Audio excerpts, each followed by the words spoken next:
Hi అండి, welcome to my channel. చూడండి, ఈరోజు నిఫ్టీ ఎలా బిహేవ్ చేసింది అనేది మీరు చూశారు. గ్యాప్ డౌన్లో ఓపెన్ అయింది, ఎక్కడా సస్టైన్ అవ్వకుండా మొత్తం మన టార్గెట్స్ అన్నీ హిట్ అవుతూ డౌన్ సైడ్ వచ్చింది. నేను నిన్న మీకు చెప్పున్నా 23,506 వరకు వస్తుందని. 506 తర్వాత కూడా డౌన్ సైడ్ వచ్చిందంటే నా దగ్గర ఎవరైతే ట్రేడ్ చేస్తున్నారో వాళ్ళకి ఆల్రెడీ ఇన్ఫామ్ చేశాను. 506 తర్వాత కూడా డౌన్ 23,384 వరకు వస్తుందని చెప్పాను. ఆ టార్గెట్ కూడా హిట్ అయింది. చూడండి, ఇప్పుడు రేపటి నిఫ్టీ యాక్షన్ ఎలా ఉంటుంది, రేపు మనం ఎలా టార్గెట్స్ పెట్టుకోవాలి, రేపు ఏ టార్గెట్స్ హిట్ అవ్వడానికి ఛాన్సెస్ ఉన్నాయి అనే దాని మీద మనం ఈరోజు వీడియో చేస్తున్నాము. ఇది మెయిన్ క్రూడ్ ఆయిల్కి సంబంధించి ఈ ఫాల్ అనేది జరుగుతుంది. గ్లోబల్గా అన్సర్టనిటీ ఉండడం వల్ల క్రూడ్ ఆయిల్ పెరుగుతుంటే మార్కెట్లు అనేవి ఆటోమేటిక్గా పడిపోవడం అనేది జరుగుతుంది. మీకు ఇప్పుడున్న పరిస్థితుల్లో క్రూడ్ ఆయిల్ $101 దగ్గర ఉంది. రేపు మార్కెట్లు ఓపెన్ అయ్యే టైంకి క్రూడ్ ఆయిల్ ఇంకా 101 పైన 105, 104 అలా జరుగుతుంటే మాత్రం గ్యాప్ డౌన్ అయ్యే ఛాన్సెస్ అనేది ఉంటుంది. ఎంత గ్యాప్ డౌన్ అవ్వచ్చు అంటే 23,390 బిలో, 390 బిలో అంటే 23,186 బిలో కూడా అవ్వచ్చు.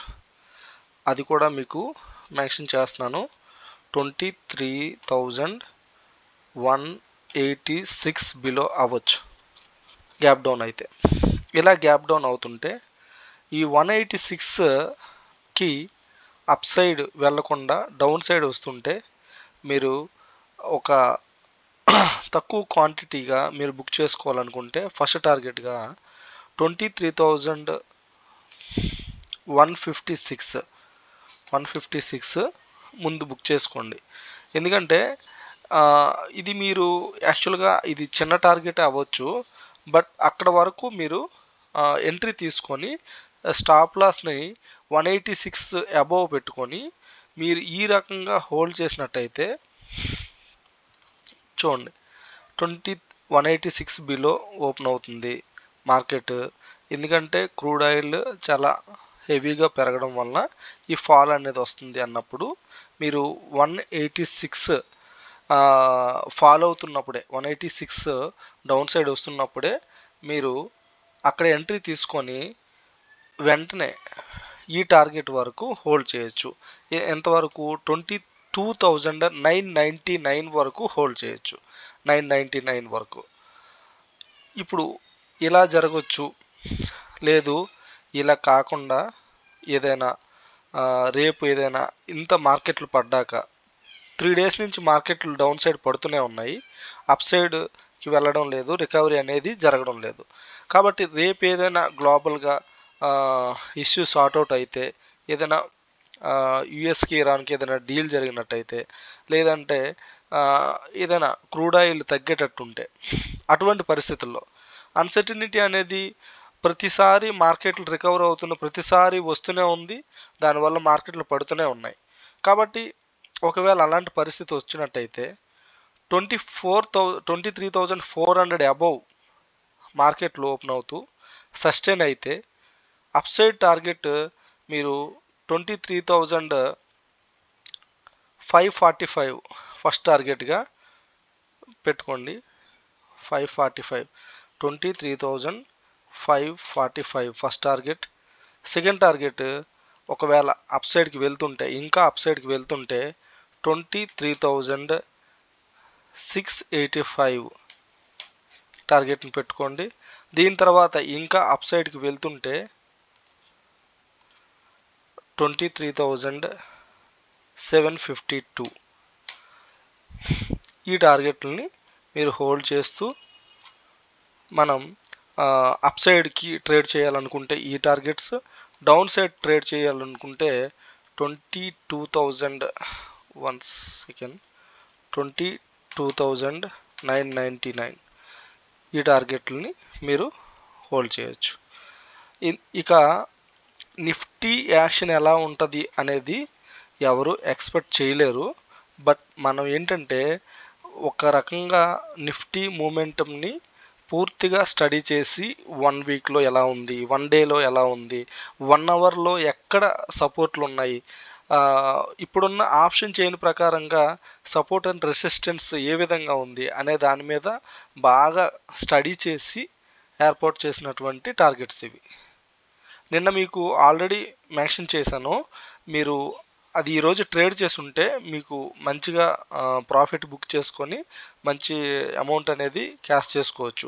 బట్ నిన్న మీరు చేశారో లేదో తెలియదు నాకు.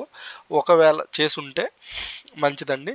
ఒకవేళ రేపటి కోసం నేను చెప్పే ట్రేడ్ అనేది ఆల్మోస్ట్ ఈ టార్గెట్లు మీరు హోల్డ్ చేసుకోవచ్చు. సరే, అన్నీ మనం చెప్పేటట్టుగా జరగాలని లేదు కదా. రేపు ఏదైనా డిఫరెంట్గా జరగవచ్చు. డిఫరెంట్గా అంటే ఎలా జరగవచ్చు? 400 అబోవ్ ఓపెన్ అవుతుంది.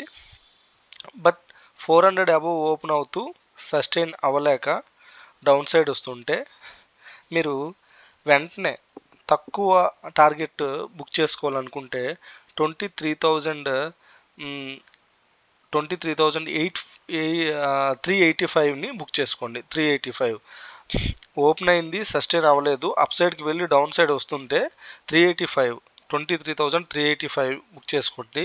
385 కూడా బ్రేక్ అవుతుంటే నెక్స్ట్ టార్గెట్గా మీరు 275 ఈ రేంజ్లో బుక్ చేసుకోండి.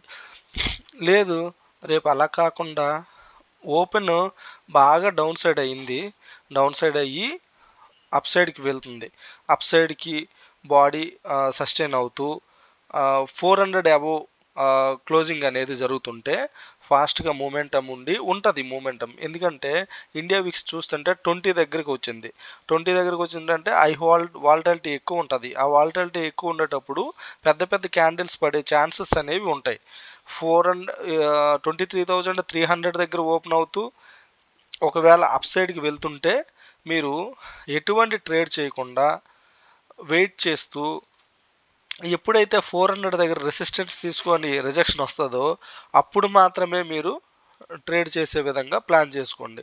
ఎందుకంటే ఈరోజు నిఫ్టీ మూమెంటంని ఎంత మనం ఎక్స్పెక్ట్ చేసినా కూడా అది ఏదో ఒక రకంగా ట్రాప్ అవుతూనే ఉన్నాం. ఎందుకు అంటే గ్లోబల్ మార్కెట్ల మీద ప్రభావము ఎక్కువగా ఉండడం వల్ల మన ఇండియన్ మార్కెట్లో రూపాయి వీక్ అవ్వడం, మనం అన్ని ఇంపోర్ట్సే చేయడం, ఎటువంటి ఎక్స్పోర్ట్స్ లేకపోవడం వల్ల చూస్తే మీరు మోడీ నిన్న మీరు స్పీచ్ వినుంటే మీకు తెలిసి ఉండేది. బంగారం అనేది కొనొద్దు, 1 సంవత్సరం వరకు మీరు ఎవరు బంగారం కొనొద్దు అని చెప్తున్నారు. దేనికి ఇలాంటి విషయాలు చెప్పడం అనేది జరుగుతుంది అంటే ఇలాంటి యుద్ధ వాతావరణం సంభవించినప్పుడు మనం డాలర్తో పోల్చుకుంటే ఎట్టి పరిస్థితుల్లో కూడా మన రూపాయి వీక్ అవుతుండే కొలది మన జీడిపి స్ట్రెంత్ తగ్గిపోవడం, మన జీడిపి అనేది పడిపోవడం జరుగుతుంది. ఇలాంటప్పుడు మార్కెట్లు సస్టైన్ అయ్యి నిల్చోవడం కష్టం. కాబట్టి ఇలాంటి పరిస్థితుల్లో మీరు చేయాల్సింది ఏంటంటే ఒకవేళ ట్రేడ్ చేస్తుంటే మాత్రం ఈ ఇండియా విక్స్ 20 అబోవ్ దాటుతుంది, 20 దాటుతుందంటే బిగినర్స్ ట్రేడ్ చేయకుండా అసలు కామ్గా మార్కెట్ని వాచ్ చేస్తూ ఉండాలి. అసలు మీరు ట్రేడే చేయకూడదు బిగినర్స్. ఒకవేళ మీరు బిగినర్స్ కాదు, కొద్దిగా ఎక్స్పీరియన్స్ ఉంది, 5 ఇయర్స్ 7 ఇయర్స్ ఎక్స్పీరియన్స్ ఉంది అంటే మాత్రం బ్రేక్అవుట్స్ వచ్చినంత వరకు వెయిట్ చేసి అప్పుడు మాత్రమే ట్రేడ్ చేయాలి. ఇలాంటి స్ట్రాటజీతో మీరు ఒకవేళ ట్రేడ్ చేయాలనుకుంటే నో ఇష్యూ అండి, ప్రాబ్లం ఏం లేదు, చేయొచ్చు. బట్ బయ్యర్స్కి అంత ఫేవరబుల్ కండిషన్ కాదు మార్కెట్, అలా అని సెల్లర్స్ కూడా ఫేవరబుల్ కాదు. ఎవరు చేసినా ఈ టైంలో ఓన్లీ బ్రేక్అవుట్స్ చూస్తూ మన క్రూడ్ ఆయిల్కి సంబంధించి ఎలా ఉంది డేటా, ఇది పెరుగుతుందా తగ్గుతుందా, ఒకవేళ క్రూడ్ ఆయిల్ పెరుగుతుంటే మీరు స్టెప్ చాలా స్ట్రాంగ్గా తీసుకోవచ్చు, ప్రాబ్లం లేదు. క్రూడ్ ఆయిల్ తగ్గుతుంటే మాత్రం మనం అప్సైడ్ ట్రేడ్స్ అనేవి ప్లాన్ చేసుకోవచ్చు. కాబట్టి మీరు టేక్ కేర్ అండి, మంచిగా చేయండి, ఆల్ ది బెస్ట్. రేపటి యాక్షన్ అండి ఇది, రేపు ఇలా ఉండొచ్చు అని చెప్తున్నాను. మీరు దీన్ని ఒక పేపర్ మీద రాసుకొని ట్రేడ్ చేయండి. ఎందుకంటే టార్గెట్స్ గుర్తుండకపోతే, టార్గెట్స్ లైన్స్ మీరు డ్రా చేసుకోకపోతే ఎక్కడికి వచ్చిన తర్వాత ఎలా ట్రేడ్ చేయాలనే తెలియదు. కాబట్టి దీని ప్రకారం చేయాలనుకుంటే మాత్రం మీరు ఒక పేపర్ మీద నోట్ చేసుకోండి. సరేనా? ఆల్ ది బెస్ట్ అండి. Thank you for watching.